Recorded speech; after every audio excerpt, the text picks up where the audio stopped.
Well, it's a joy to be here always, except for I hate standing behind Gerald's pulpit. And I feel you've made it. I was once 6'4", but I felt I was always looking down on people, and I asked the Lord to humble me, and He did. So, no, actually, but it's a joy to be here. Actually, Gerald today, I don't know if he said where he's at. He's up in San Jose. One of my sons has a church up there, and it's a huge facility, and Gerald's up there speaking this morning, and but looking at it, get a CBI going up there. And what you have been doing, I don't know if you're aware of it, not just the CBI here, but God has just opened up doors for CBIs, and Gerald's got this heart for it. All over the world, there's a number of the pastors that have been out and around looking at it, and what has been put together here is incredible. And we're trying to replicate it in other places. Gerald is soon going to be going over to Africa, and actually I took him there this last year, and he met some people there, and now we're looking at getting a CBI going in Entebbe. And I tell you, what you're doing as a church, mission-wise, it's way beyond yourself. It's just incredible what's going on in the world and the effect it's having way beyond your own city here. And in fact, it was funny, last night, after Friday night, actually, I was here for the couples, and after that, went over to have coffee at Gerald and Marilee's house, and Tracy, comes in, and she's kind of a bubbly, blonde, white skin. Well, I mean, that's just her, if you know her. But then, the girls are chatting and going back and forth and talking about kids and athletics and sports and other stuff. And I'd heard Malawi a number of times about things going on. And then I began to realize in the conversation, you mean she's the one, she went over there and started this thing and then bought the land and then started building this thing out. Goes over a few times a year, and I'm kind of looking at her. And if ever I kind of misjudge somebody, she's probably a lady wrestler too. I don't know that. I mean, who knows what else? But mud rat. Oh, she is. I didn't know. See, live and learn. And realize this heart, and to show what anybody that wants to serve God can do, and to see this incredible work that you basically have been enabled to continue to grow as a body, or her, and that's what thrills me, to seeing a church that gets behind this kind of thing. And may you never lose that vision. It's wonderful. So it's exciting. This morning, if you would, turn to Exodus chapter 20. And I want to look at the fourth commandment, one that I suppose, I'll bet you've never heard a sermon on. I don't know how many times I've taught through the Bible through the years, and many times, and how many sermons I've done, I have no idea. When you kind of multiply almost over 50 years, the average of 3 times a week, whatever that comes out to. But I've never really done a sermon on the Sabbath of all things, because we're New Testament. We're free. We're not under law. We're under grace. And so it's kind of a thing you kind of mention a little bit, hit lightly, but don't realize sometimes how powerful and how important it is, and to look at it through the New Testament eyes of grace. What is it all about? So let me read it to you, and then we'll get into it. Exodus 20, verse 8. The Lord speaking to Moses, this is the fourth of the 10 commandments. Remember the Sabbath day by keeping it holy. 6 days you shall labor and do all your work. But the seventh day is a Sabbath to the Lord your God. On it you shall not do any work, neither you nor your son or daughter, or your male or female servant, nor your animals, nor any foreigner residing in your town. And then another verse, I'll just skip around a little bit here for a few moments, bear with me. Deuteronomy 5:13. Speak thou unto the children of Israel, the Lord speaking to Moses, saying, Verily my Sabbath you shall keep, for it is a sign between me and you throughout your generations, that you may know that I am the Lord that does sanctify you. And then Jesus, clarifying a little bit, somewhat, the Sabbath in the New Testament, Mark 2:27, he said unto them, the Sabbath was made for man, not man for the Sabbath. Therefore the Son of Man, he is also Lord of the Sabbath. Jesus was accused more than anything else of failing to keep the Sabbath. The Pharisees never stopped writing him on that. And yet he turned there and he says, listen, man was not made for the Sabbath was made for him. But another little story to draw upon, Numbers 15, verse 32. Now the children of Israel, they were in the wilderness, and they found a man gathering sticks on the Sabbath day. And those who found him, gathering sticks, brought him to Moses and to Aaron and to all the congregation. They put him under guard because it had not been explained what should be done to him. Then the Lord said to Moses, "The man must surely be put to death. And all the congregation shall stone him with stones outside the camp." So, as the Lord commanded Moses, all the congregation brought him outside the camp and stoned him with stones, and he died. Rather heavy. Rather clear message coming there. But first of all, just to kind of try to get some things a little perspective. First of all, just the word Sabbath. What does it mean? And it's a very simple word. And the word in Hebrew, it just simply means to cease. It means to stop. It's just like a big sign, stop sign, going down the street. It's all it says, stop, cease. And it is something there that God tells them here in the Old Testament, you will keep this, you will stop, you will cease every seventh day. And it's to be solemnly maintained. It's to be something that was basic to spiritual life and growth and maturity and stability. And if you didn't observe it, you'll be put to death. Now, how often they actually did it, we don't have a lot of record on that. But the Lord's point, I believe, on this is that whether it's an instantaneous thing like stoning would do, or it's a slow death because you have not kept what God wanted in the relationship with him. You have not stopped. It was a time essentially there where every 7 days you were to stop, and we'll see this hopefully, and to turn all the dials back to zero with God. To stop before him, to rest before him, that everything around you, whatever the trials, the struggles, the stress, the difficulties, set it aside. Let it go. This is our day. I'm the Lord that does sanctify you. You shall keep it holy. You'll keep it separate. This is our day to focus on one another. I've been married now 51 years. And one of the things that started years ago, I don't know, thank you. Yeah. Applaud her. But anyway, I say, man, I've had 50 great years, and Jean says, maybe 10.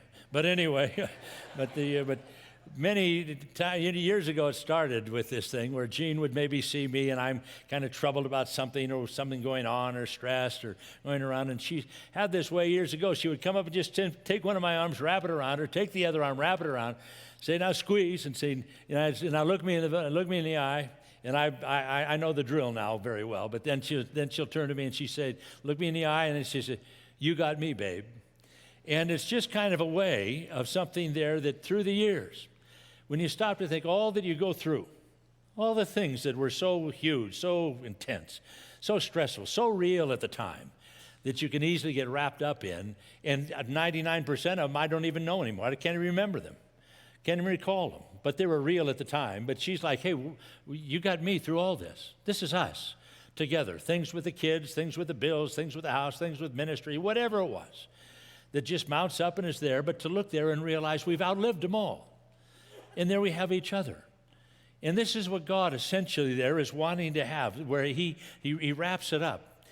And I think we need to realize when we're looking here at the Ten Commandments, we have this tendency to look at them as extremely this picture, if you've ever, most people have seen or familiar with the Ten Commandments, Cecil B. DeMille's epic film, of Moses up on the mountain, and the sky is just pitch dark with clouds and thunderous there, and you can see the bolts of lightning into the clouds and coming out, and then, voice, I am the Lord thy God, and lightning comes down, etches out one of the commandments in stone, and you kind of go back, on this thing. And it was a very solemn thing. Take nothing away from that.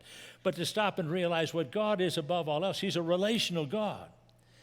He's there looking and saying, this is our working relationship we have. These are things that are necessary if we're going to keep our arms wrapped around each other. If we're going to go through all the things that we have to go through and deal with in life, and we're going to handle them, then these are things that have to be.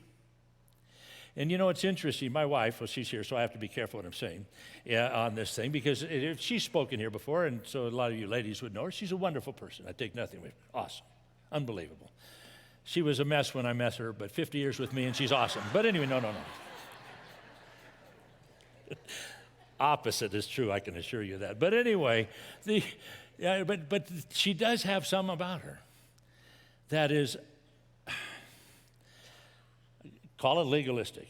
I would definitely call it legalist. I would call it restrictive, controlling, narrow-minded. I don't know a more legalistic, narrow-minded, restrictive person, I think, than her. I'm just telling you the truth. No, there's nothing about it. She made it very clear many, many years ago. I am your wife. You will have no other wives before me, period. Got the memo? Sort of extremely narrow, extremely legalistic, if you want to look at it that way. Maybe some of you ladies are that way. Maybe, I don't know. Or maybe you just, I really don't care. You probably do, if you want the relationship. But it is something I found out how legalistic this was. We hadn't been married very long, and we're over to dinner one night with her folks, and her father was a surgeon from the Mayo Clinic and knew medicine and things very well. Well, anyway, we're talking, and Jean's mother, they're wonderful Christians, love the Lord deeply, but she's telling Jean, you need to pray for Don every day. Sometimes women, they like people, you can go run after some guy in the ministry, and you just need to pray that God keeps him. And Jean says, I'm not worried about him. If he tries anything, I'll arsenic him. And I'm sitting there looking at this. And Jean's dad, the doctor, looks over and he says, strychnine, it's quicker. And I realized, whoa, I've really entered into something here. But that here you mean, I'm it. That's what you're saying. There's about 3 billion other women on the planet, and you're saying they're all off the table. Yes. No negotiation, no. No flexibility, zero. And then it's worse than that. It's more narrow than that. Just like the Lord says, thou shalt not make any graven images. She's one there, I don't want you thinking about other women. Can't even think about them? No. It'll hurt our relationship. You don't think about them. Job says, I've made a covenant with my eyes not to look upon the young women. He looked there and to realize there's something there that is precious to me. It is so precious, I don't want anything to get in the way that can bring a conflict or draw me away from it or to draw my heart or my interest.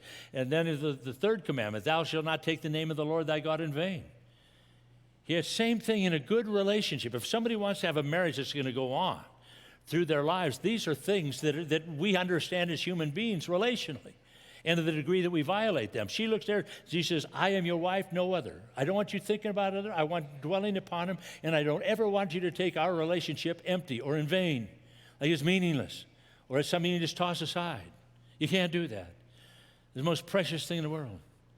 And when these are things, they're relational words, and if you just merely look at them as legalistic, and something there that just God being hard on people, rather than God saying, no, my life is completely wrapped around you.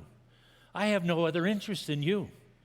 Sometimes I don't think we realize one day God spoke the world into existence. And Hebrews tells us one day he'll fold it up as a vesture and have one thing at the end he didn't have at the beginning. You. That's it. That's all he was in for. He wasn't wrapping his arms around anything else he created, just you. And he looks at us and he says, this is what I want.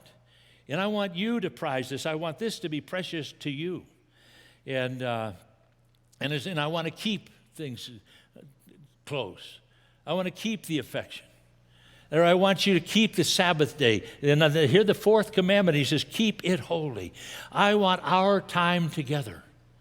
And I want every seventh day you to stop. Yes, you're going to plow the field. Yes, it's going to bring forth thorns and thistles. Yes, you're going to work by the sweat of your brow. Yes, you're going to have all these things to struggle with. But every seventh day, and stop and renew and refresh that love, that affection that we have for one another. And a lot of Christians, unfortunately, we're almost like, you're the story of the guy that somebody says, did you ever tell your wife that you love her? And says, well, I told her the day I got married, and if it ever changes, I'll let her know. That's not going to make a great marriage. And here the Lord says, I want us to stop. I want us to stay close. I want us to have this. And and then after this fourth commandment, it's interestingly placed when you look at it, because the six that follow, you would think, looking at them kind of, that they might be a little more important. But rather than the fourth one is the gateway to the preservation of the following six. But here he said, remember the Sabbath day to keep it holy. It's almost like a hinge that everything else is going to swing on us. And that you're to honor your father and your mother, that your days be long. Thou shalt not kill. Thou shalt not commit adultery. Thou shalt not steal. Thou shalt not bear false witness. Thou shalt not covet. But each one of these, they are all ones that you would think some of them might be more important. Thou shalt not kill. Thou shalt not commit it. Well, let's see. Should I keep the Sabbath day this week or should I go kill somebody? You might think, well, I would say killing might be a little more important than this. But here, what God is saying there is essentially, in the placement of this, is that to the degree that you know this one and keep it, is to the degree that you will be able to maintain the others. The depth that you have on that, because here in the first three is your affection, your relationship, your depth, your love, your communion with God that's developed and makes you a stronger, deeper person. And if you keep those every week, constantly, that Sabbath, you stop, you maintain, you keep that in the right place, then you'll find honoring who you're to honor. Caring for, not using, abusing, or adultery, or killing, or false witness, or coveting. They will follow into place because your heart has been so connected to His heart that His heart will be being fulfilled in yours. Very simple truth. Through the years, we read through the Bible every year, just habitually. I got a reading program that just goes through. I recommend that to everybody. But it's something that year after year, and sometimes I'm reading through and something comes out. Well, this last year, it really hit me, the Sabbath. Somehow or another, you just kind of read through and you just nod. Well, but then over and over, I began to realize that topic never died with God all the way through the Old Testament. It was the most consistent accusation He had against the children of Israel. You have not kept the Sabbath. And therefore, all of your lives are suffering because of it. Everything else is struggling to the degree. If you had kept that and these terrible other things that you have failed in, happened because you haven't stopped. You haven't rested in me and in our fellowship and in a right relationship. Of course, man was put in the garden, and they're filled with God. And there, because of the fullness of God within him, the Spirit of God brooded over him and lived in him. There's this wonderful life of communion and fellowship. There's no sin in his life. There was no desire for anything else. Their life was so rich and full because of God's presence. Imagine walking with God, the Bible says, in the cool of the day in the garden. It's just incredible to think of that. But then one day man was deceived and told he could run his own life and he would be as God if he did. And he took the hook, allowed himself to be deceived, went out, and next thing you know, he lost everything. All the power to be the husband or the wife, the parent, the friend, to raise a child. Everything is gone. Everything is drained out, and now they're thrown out. How do you raise a society? How do you govern people? How do you raise a family? How do you do anything without the presence and the power of the indwelling Spirit of God within you? Impossible. And there's the dilemma that man found him in. He's out there fighting the times and the seasons and the feasts and the floods and the famines and the earth bringing forth its thorns and thistles, and now we're watching the whole thing fall apart all around us.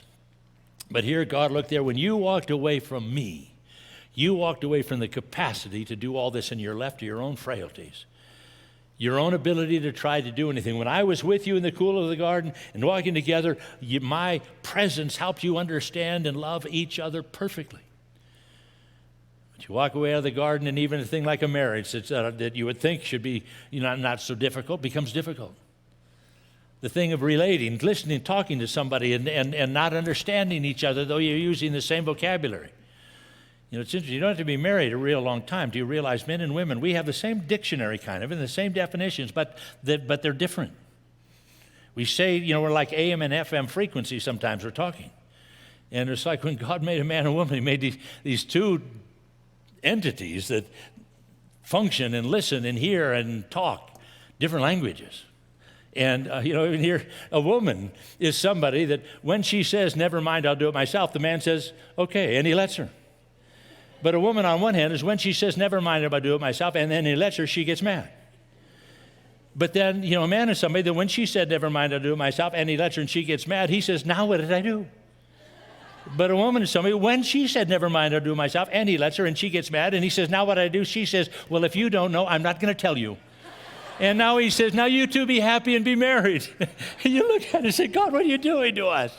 He designed it. We need him or it's not going to work. Because you see, if we could have a happy marriage without him, we would. If we could raise children without him, we would.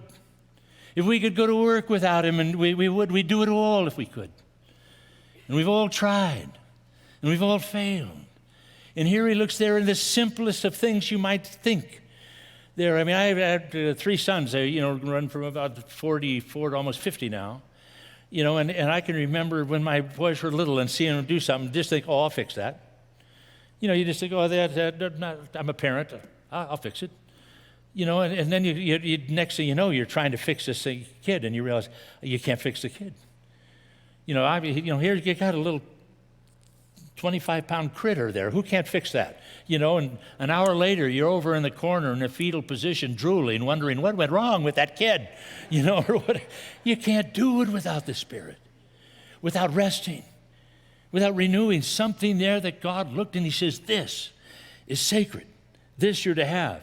And understand this, Jesus never in any way, abolished the Sabbath. Oh, not at all. He just tried to dig it out under a big pile of legalistic agony that were placed on people there, and restrictions and orders, that the Pharisees had taken something that was to be this wonderful, the most wonderful day of the week, to stop. All the dials, everything's neglected. All the problems, the issue with the house, issues with the servants, issue with people, issue with the burden, all the other things. Stop it. Cease. Sit down. Turn the dial to 0. And let's talk. Let me get the right place in your heart and in your life. And it was to be the most wonderful day of the week, and it had become the most agonizing. Now, of course, we're told in the New Testament that, Paul tells us that, in Romans 14, he says, for one man esteems one day above another man esteems every day alike, but let each man be fully persuaded in his own mind. In other words, he didn't abolish it, it's just everybody needs that time they stop. And it's something there that is to be a constant thing.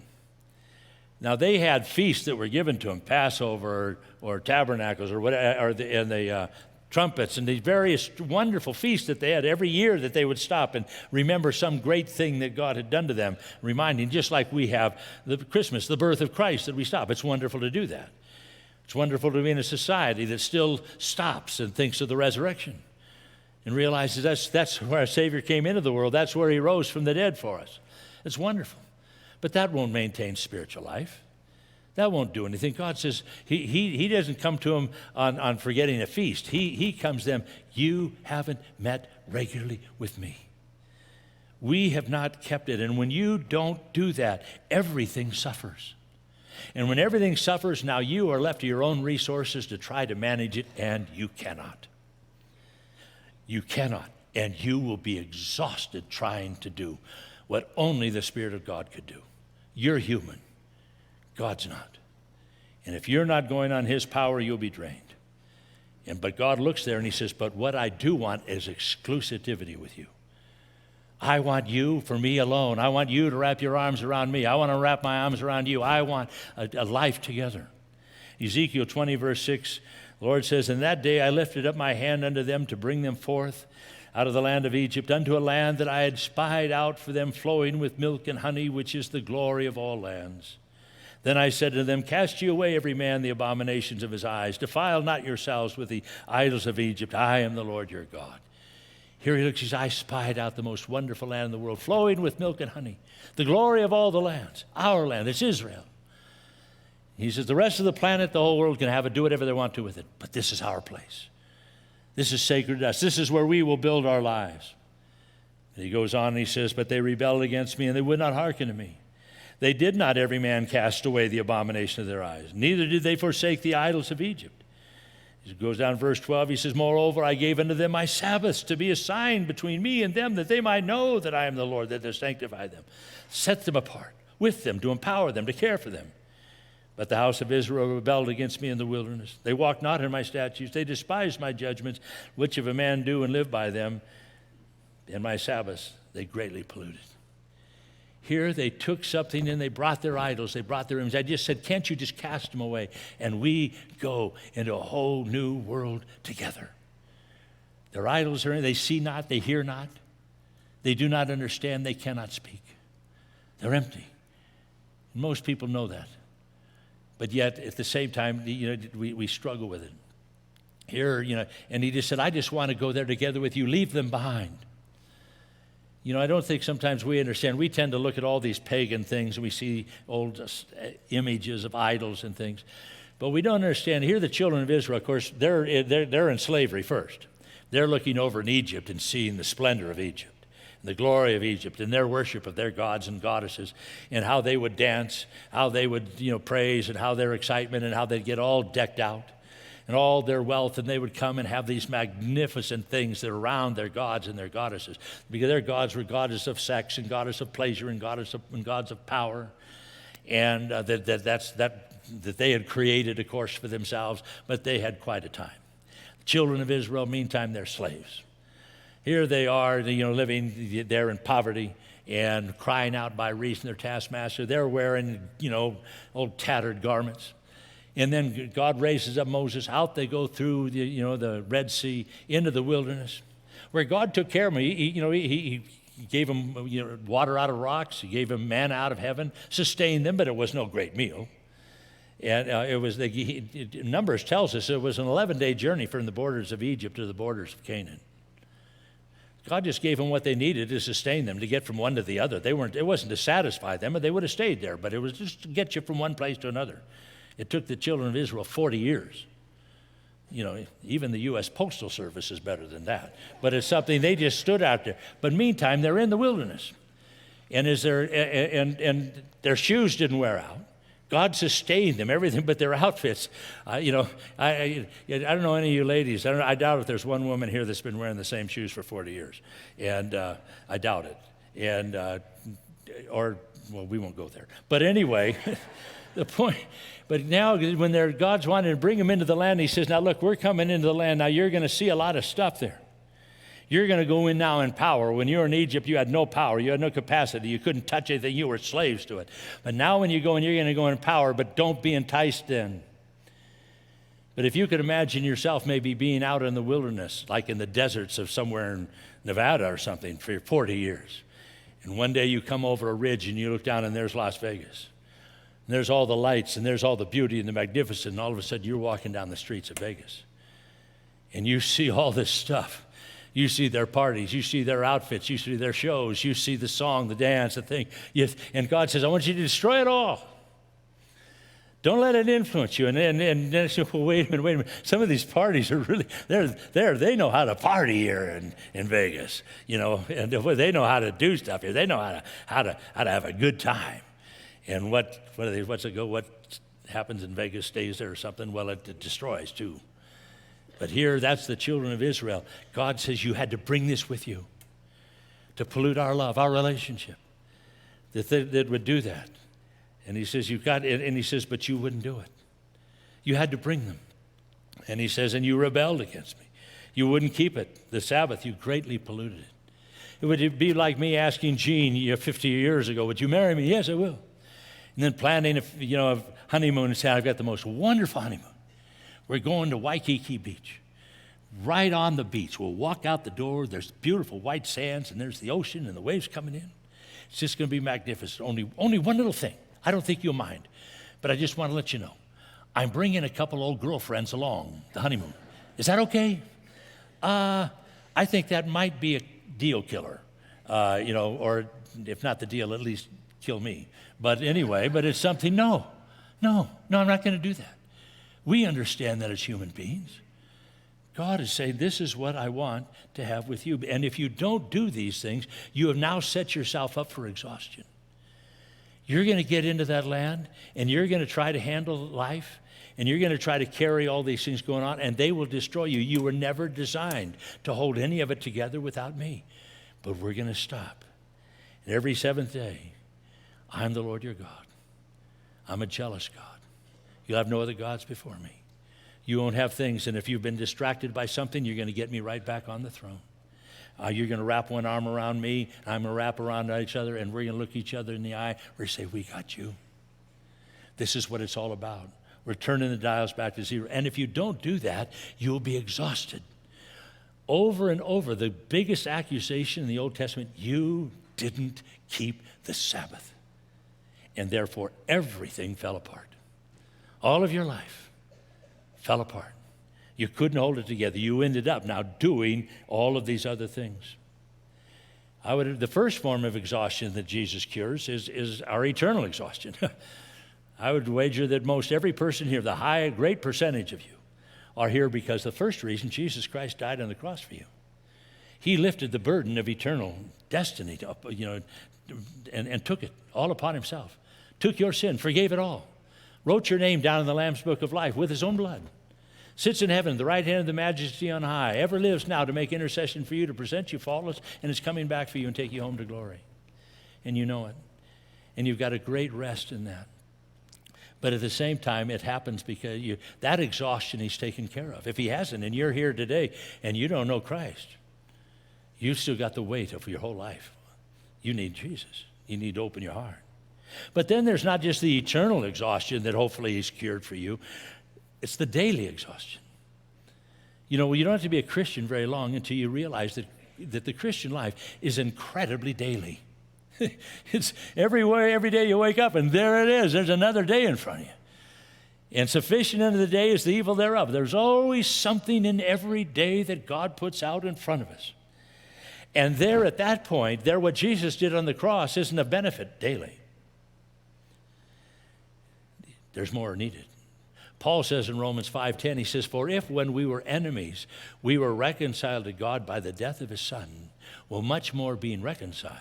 Now think about that. Think about that verse. For if when we were enemies, we were reconciled to God by the death of his Son. You might think, what could be much more than being reconciled to God by the death of his Son? Sounds heretical. But Paul says, no. For if when you were enemies, you were reconciled to God by the death of his Son, well, much more being reconciled, shall ye be saved by his life.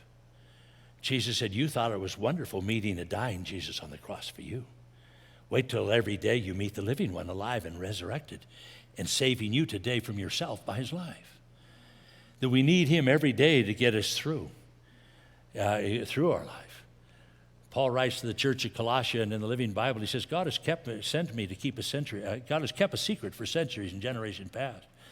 Now at last it has pleased him to tell it to those who love him and live for him. And this is the secret, that Christ in your heart is your only hope of glory. So everywhere we go, we talk about Christ to all who will listen, warning every man and teaching every man as well as we know how, for we want to be able to present each man perfect unto God for what Christ has done for each of them. And this is my work, and I can do it only because his mighty energy is at work within me. And this is what I have asked of God for you, that you would be encouraged and knit together with strong ties of love and have the rich experience of knowing Christ with real certainty and clear understanding.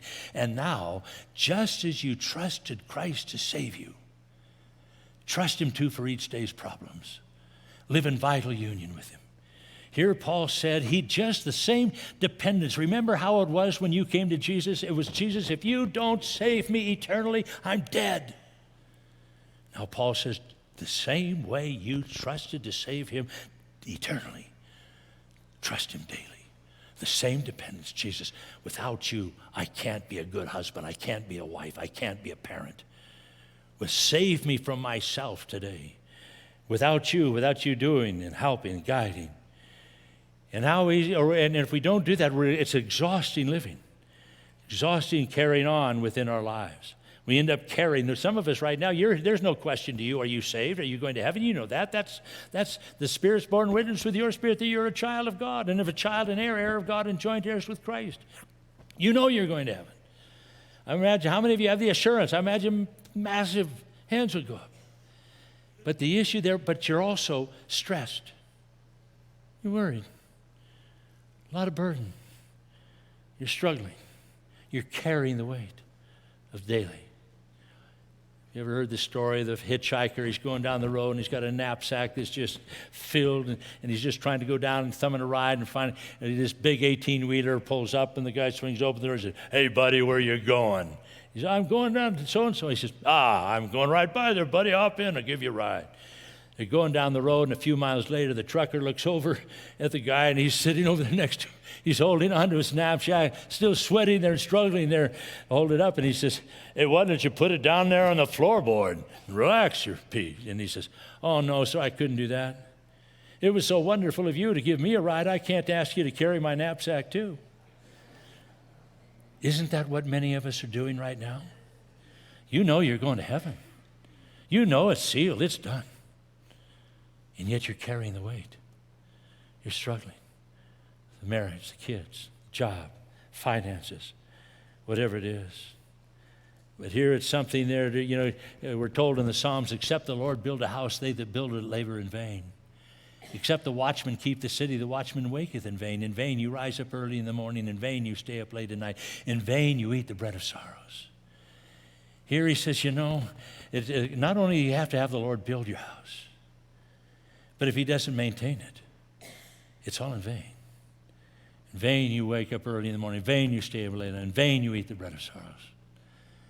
He says, but the Lord giveth his beloved sleep. Some of you know what it was to have the Lord build it, but you don't maintain it. You ever see one of these TV shows? We like watching these old fixer-uppers where somebody comes along, they find this old dilapidated piece of property there that you would just drive by and say, what a mess, but you can look at it and realize it was once magnificent. But yet you look at it and realize it's all gone to pot, The roofs, the plumbing, the foundation, the electrical, everything in it is just so massive, you just, forget it. But it was once beautiful. At one point, something magnificent was built, but it wasn't maintained. And now, one day, somebody just walks away from it and quits. I see it all the time. And God says, don't just let me bring your home, your marriage, your family together. I have to maintain it constantly. And Jesus says, otherwise you'll be very tired. You were never designed to maintain it on your own. But to us, he says, come unto me. All you that labor and are heavy laden, I will give you rest.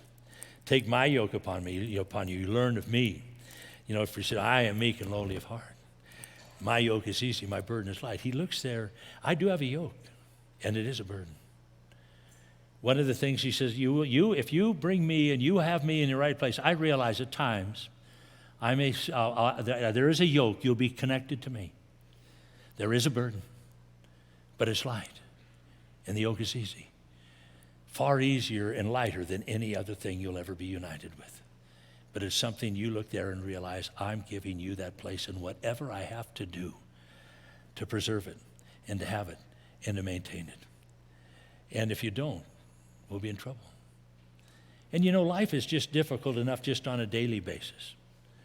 And if we don't know him in that, we're really going to have tough times when tougher times come. And Jesus promises it. John 16:33, in the world you will have tribulation. There will be times that will come that can be overwhelming. But like the Lord told Jeremiah, if thou hast run with a footman, and they have wearied thee, how canst thou contend with horses? And if the land of peace wherein thou trustest, they have wearied thee, how much will thou hand the swelling of Jordan? He says, just if just going through just the daily things in life without any huge things seem to overwhelm you, what are you going to do when the real trials come? When the real difficulties? God has designed life in such a way that he wants a priority. He wants a place where we literally have to make a choice for him like he has chosen for us. It was not easy to go to the cross for him. It cost him everything. But he looks at us and he wants us to treasure him that same way. He wants us to be ones that we look at him and we realize, Lord, I want you in that right place within my life. Whatever it is there, so that I can run, in the tough times. And when Jordan does overflow, there you are. And Hebrews tells us there remaineth yet a rest for the people of God. For he that has entered into the rest has ceased from his own works as God does from his. Let us therefore labor to enter into the rest. Here God says, I'm a laborer. Like any other strong relationship and meaningful relationship, you have to have a priority that you want it. Jesus said, if any man Any man. Now that's any man, woman, boy, and girl out of any century, generation, kindred, tribe, and tongue. If any man come after me, let him deny himself, pick up his cross daily, and follow me. He said, let everything else sit. Put me first. Pick me up and look at the life we'll have together, if you can do that. Otherwise, you'll be tired. You'll be burdened. And then what happens when you get tired and you get burdened and that doesn't get dealt with? You get exhausted trying to run your own life. You'll find yourself depressed. You'll find yourself deeply discouraged. And when that happens, that opens the door to all manner of trials. One time the devil, he's having a yard sale, so to speak, and out on a table he had all the tools that he used to destroy life. Adultery, fornication, drunkenness, wantonness, rebellion, strife, covetous, all the things there that destroy human life. And that he was selling the tools of his trade. And down at the table, though, at the very end by itself, he had another thing, but it was priced far above all the other tools. Somebody came over and says, what is that, and why is it so much more expensive? He said, oh, that's depression. And he said, why is it so much more? He says, well, because one thing, nobody knows that's my tool as well. And when I try to use all these other tools to destroy somebody and they're not working, I find if I can get this tool in, I can pry the door open to get them to do what they never would otherwise. How true that is. David, this incredible warrior, but finally as time went on and depression came in and exhaustion came in, one day he says, there's nothing better for me than I go down to the land of the Philistines, and Saul will cease from chasing after me. And the next thing you know, down, down, down it went. The door was pried open. But when we find there, we're here, the Lord says, he says, you come to me and labor to enter into that rest. Come to me and say, Jesus, I don't care what I have to do to turn the dials back to zero. To set all these other things aside. You're more important. I must do that. And when somebody will and get the priorities right. Many years ago, I came on staff at Calvary Chapel in Costa Mesa in 71.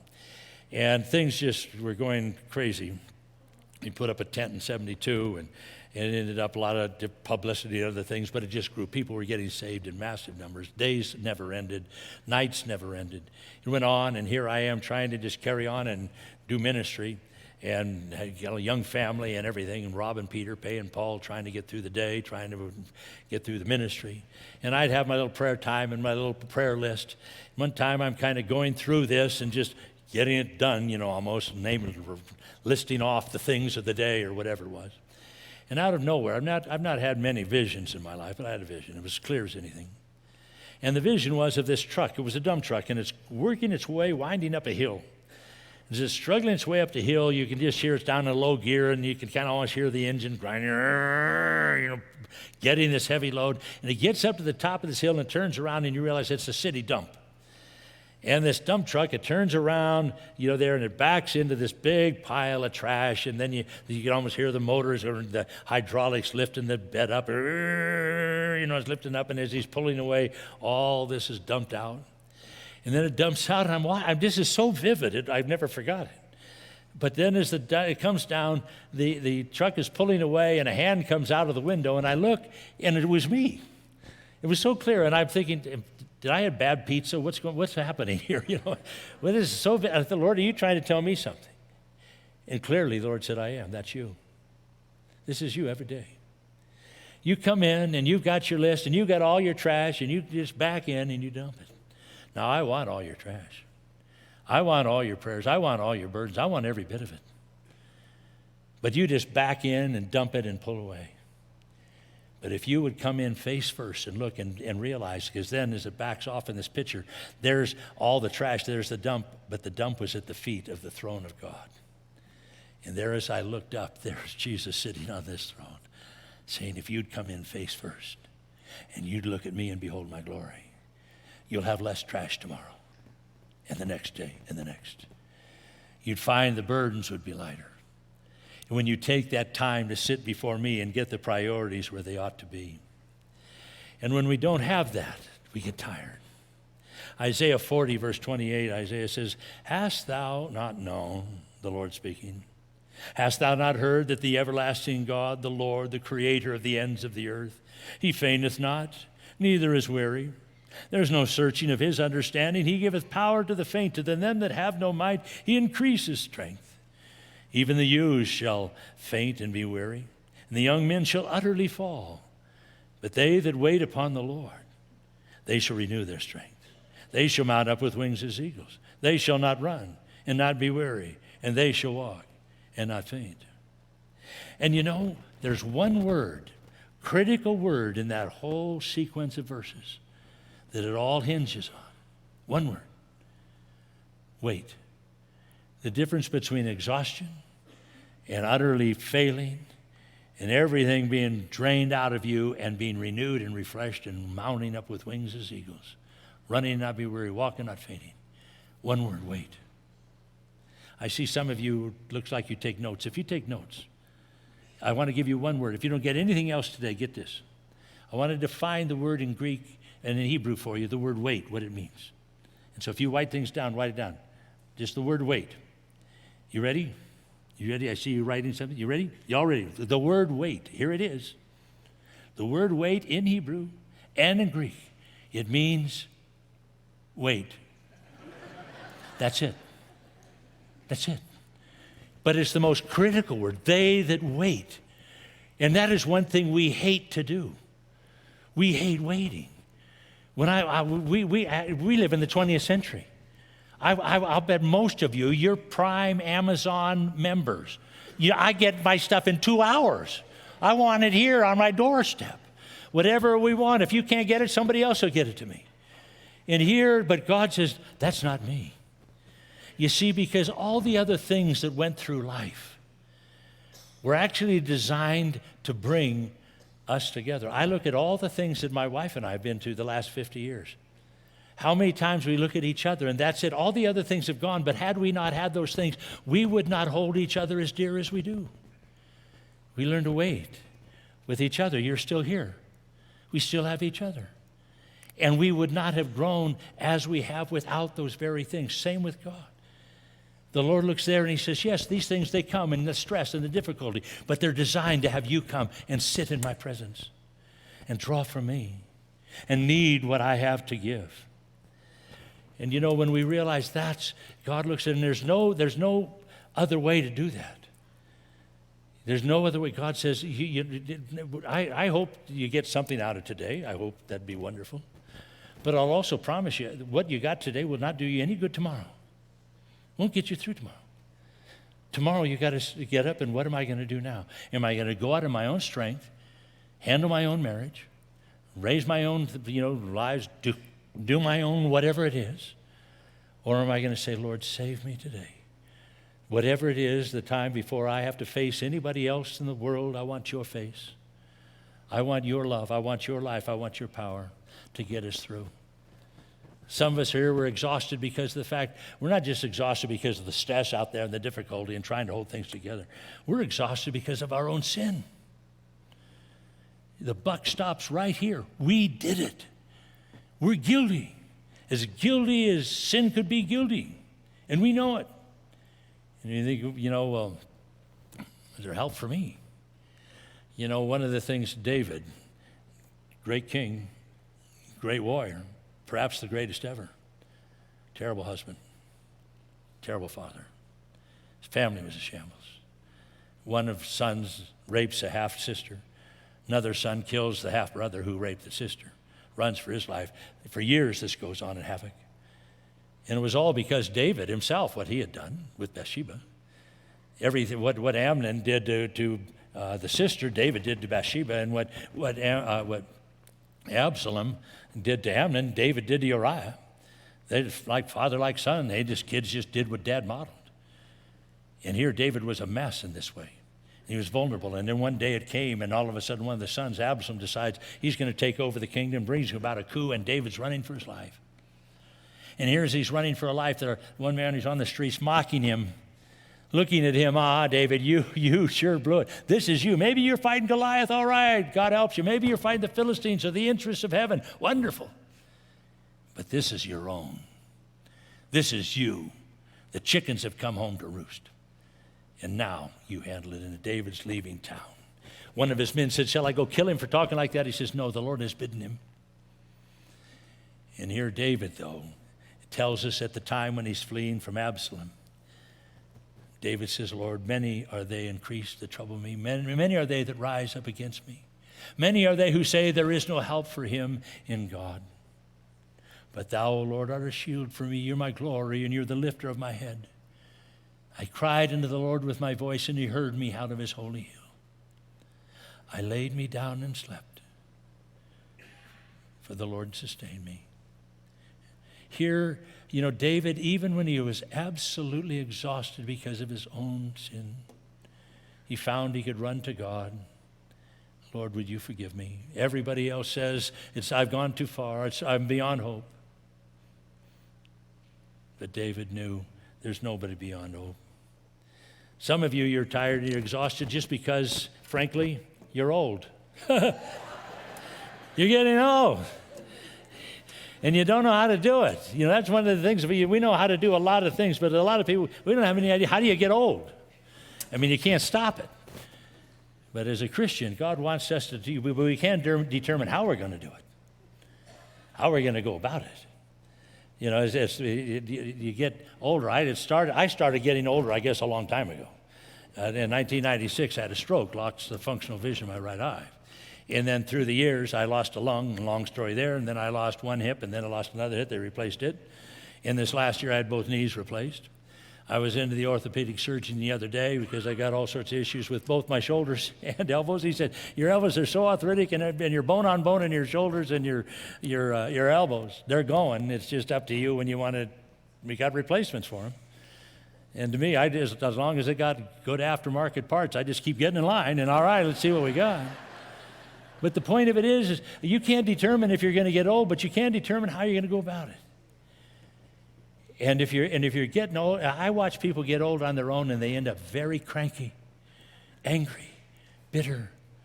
This isn't fair. Why has God let this happen to me? Why all this stuff going on? This isn't right. What did I ever do to deserve this or whatever? Or else you can realize, Lord, don't ever give me what I deserve. Please don't ever give me that. I want what I don't deserve. Give me grace. Give me love. As me, I want my grandchildren. I got 2 great-grandchildren, 2 more on the way. I want them to envy me. I want them to look at Papa. Maybe I won't be able to see him anymore or hear him anymore, and I have to come over and say, shout at me. Oh, I got hearing aids too. Got those on. This one's dying. I got to get a new battery in that one. If they don't, you know what I'm talking about. If it doesn't hum when you get up close to it, that's dead. But anyways, I wondered why I wasn't paying attention to anybody today. But anyway, when you just say, hallelujah. Now, Jesus, you bought this thing. You paid for this body. You're going to give me another one sooner or later. I'm all ready for sooner. But if it's later, then give me the grace to be in it well and do it well. Amen. Lord Jesus, we thank you for your love. And Lord, I thank you, you made life exhausting without you. You designed it. As Romans tells us, you created the creature subject to vanity. You literally made us to be exhausted without you. You designed us in such a way it would never work. It's like this wonderful piece of equipment, but if it's not plugged into the wall socket, it won't start. And that's how you designed us. If you don't stop and get plugged in, you won't start. You won't get to base 1. Lord, help us. Strengthen us. Jesus, may wherever we are today and whatever it is we need, may we look to you and realize we need to wait. Tomorrow we need to wait again, and the next teach us to wait. Let us therefore labor to enter into the rest. And then, Lord, find that when we do, we'll mount up with wings as eagles. We'll walk and not be weary. We thank you in your wonderful name, Jesus. Amen.